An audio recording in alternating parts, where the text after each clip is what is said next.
당신이 찾던 무서운 이야기 고비의 TV.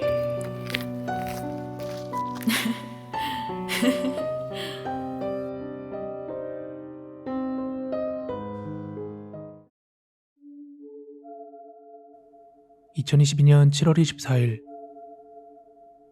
고비의 TV 공포라디오입니다. 때는 2011년 여름. 모처럼 여름방학 기간에 원치 않는 휴가가 생기는 바람에 저는 자취방에서 뒹굴뒹굴거리고 있었고, 항상 켜두었던 TV에서는 곧 태풍이 올 거라는 뉴스의 멘트가 들려왔습니다. 창밖으로는 그 앵커의 멘트와는 다르게 눈부신 태양과 맑은 구름이 지나가고 있었습니다. 대학생활에 찌들렸던 저에게는 새로운 경험이 필요했었고, 저는 문득 무작정 배낭여행을 가야겠다고 생각을 했습니다. 한창 두려울 것 없던 청춘이었던 저는 그 길로 간단한 짐과 버스비만 챙긴 뒤에 무전인 상태로 터미널로 향했습니다.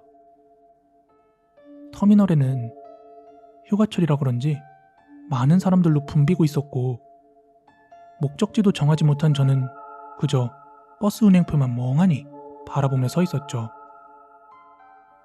그러다 왠지 모르게 제 눈에 띈 구례라는 글자에 꽂혀버린 저는 매표소에 들러 출발 시각을 알아보고 표를 샀습니다.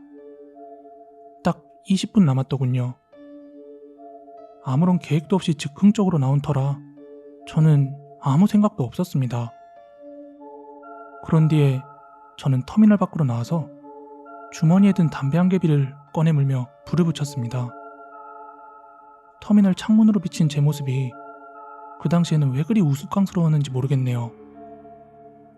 버스 시각이 다 돼서 저는 버스에 올라탔고, 귀에 이어폰을 꽂고 휴대폰으로 나오는 노래를 들으며 그 창밖으로 지나가는 경치를 보는데, 왠지 혼자 떠난 여행에 마치 어른이 된 것 같아서 우쭐해지기도 했어요. 그렇게 한참을 구경하며 가다 보니까 어느덧 목적지에 도착을 했고, 그때는 이미 해가 어둑어둑 지려고 하고 있었습니다. 구례라는 곳은 전라남도에 있는 시골 마을이었어요. 뒤로는 지리산이 보이고, 앞으로는 넓은 평야가 있었고, 옆으로는 섬진강이 흐르고 있었습니다. 저는 터미널에서 빠져나와서 무작정 걸었습니다. 그러다 한 1시간쯤 걸었으려나? 강의 상류 쪽인 것 같았고, 거기엔 강을 끼고 작은 마을이 형성되어 있었는데요. 저는 자연스레 그 마을로 들어간 뒤 마을 회관으로 향했습니다. 거기에는 어르신들께서 옹기종기 모여서 푹푹 찌는 더위를 피하고 계셨습니다. 저는 아무것도 돈도 들고 있지 않았었기 때문에 기본적으로 숙식할 곳이 필요했었고, 제 사정을 들으신 어르신들께서는 오늘은 회관에서 쉬고 내일 가라 이렇게 말씀하시더라고요. 그래서 저는 오늘만 여기에서 푹 쉬고 내일은 여기 일거리를 돕고 나서 버스비만이라도 얻어가야겠다 하고 생각을 했습니다. 그땐 시골이라 그런가 6시만 돼도 엄청 깜깜했었고, 저는 밥을 먹은 뒤 그대로 잠이 들었습니다. 그리고 다음날 제 계획은 모두 어긋나 버렸습니다. 밤새도록 폭우가 왔고, 오후 늦은 시간이 되도록 비는 그치지 않았습니다.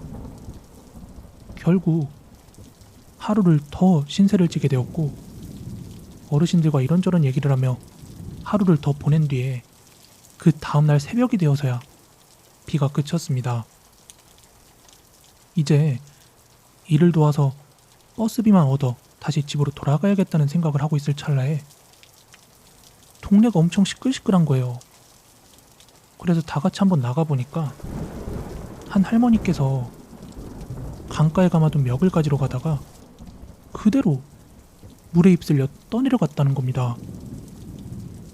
119 구조대원들이 있었지만 시골이라 그런가 인원도 몇 명 없었습니다.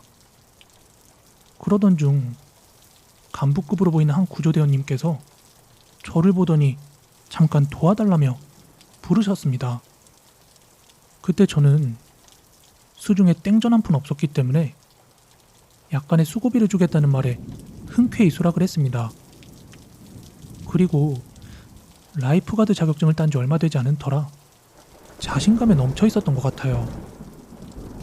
당시에 저희가 있던 곳이 강의 상류 쪽이었던 터라 유량과 유속 등을 체크하고 시신을 찾으러 갔는데 이미 시간이 많이 흐른지라 대부분이 할머님은 익사했을 것이라고 추정하더라고요.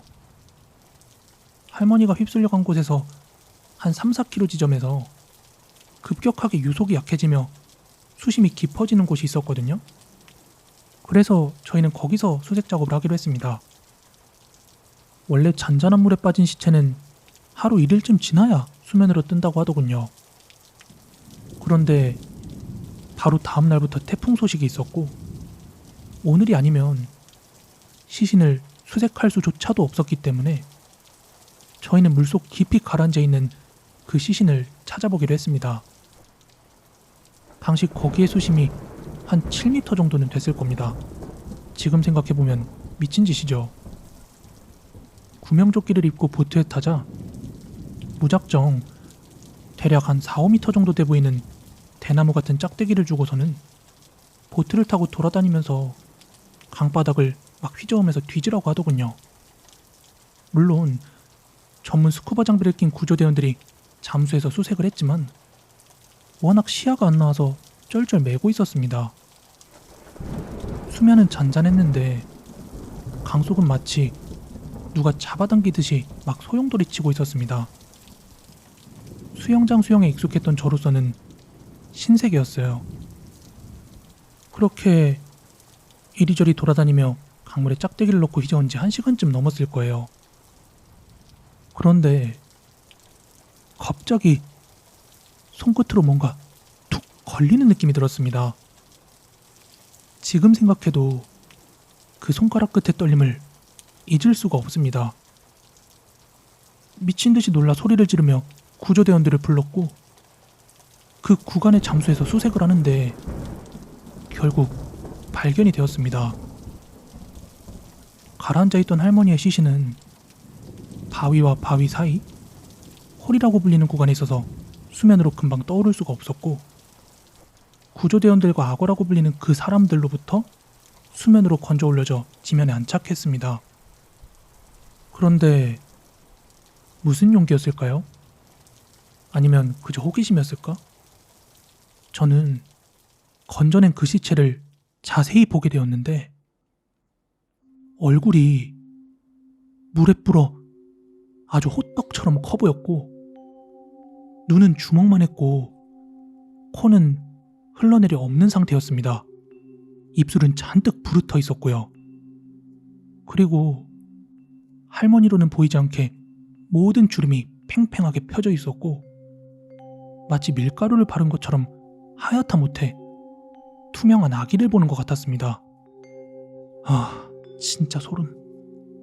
그러다가 제 시선이 갑자기 할머니의 목 쪽으로 향했습니다. 진짜 상상도 하기 싫은데 그 외에 물먹은 지점토 같은 데 손가락으로 누르면 구멍이 뻥 하고 뚫리는 거 알죠? 그것처럼 구멍이 나 있었는데 그게 제가 막대기를 휘젓다가 할머니의 목을 쑤셨던 바로 그 자리였어요. 그때 그 소름은 말로 다 표현하기가 어렵네요. 그걸 보고 기겁하고 도망치듯이 빠져나와서 담배를 얼마나 폈는지 모릅니다. 그렇게 무사히 구조가 끝나고 다 같이 밥을 먹는데 도저히 먹질 못하겠더군요. 그리고 구조대원분께서 수고했다며 돈을 쥐어주시는데 저는 짐을 부랴부랴 챙겨 구조대 차를 타고 터미널로 올 수 있었습니다. 그리고 다시 집으로 돌아왔어요. 미친 듯한 노곤노곤함에 하루 종일 잠만 잤던 것 같습니다. 그러다 전화 소리에 잠이 깨서 전화를 받았는데 구조대원님이셨고 사고 났었던 그 할머니의 시신을 안 취한다고 하더군요. 그리고 악어라고 불렀던 그분을 바꿔주시고는 그분께서 혹시 어디가 아프거나 막 이상한 게 보이고 하면 용한 무당한테 찾아가라 이렇게 조언을 해주더군요. 다행히도 제가 기가 세서 그런가 아픈 곳은 전혀 없었고 무사히 방학을 마치고 일상으로 돌아올 수 있었습니다. 그리고 지금까지 아직 그때의 기억을 잊지 못해서 그런가 저는 물을 무서워하기 시작했습니다. 여러분, 물놀이 진짜 조심하세요. 오늘 준비한 무서운 이야기는 여기까지고요.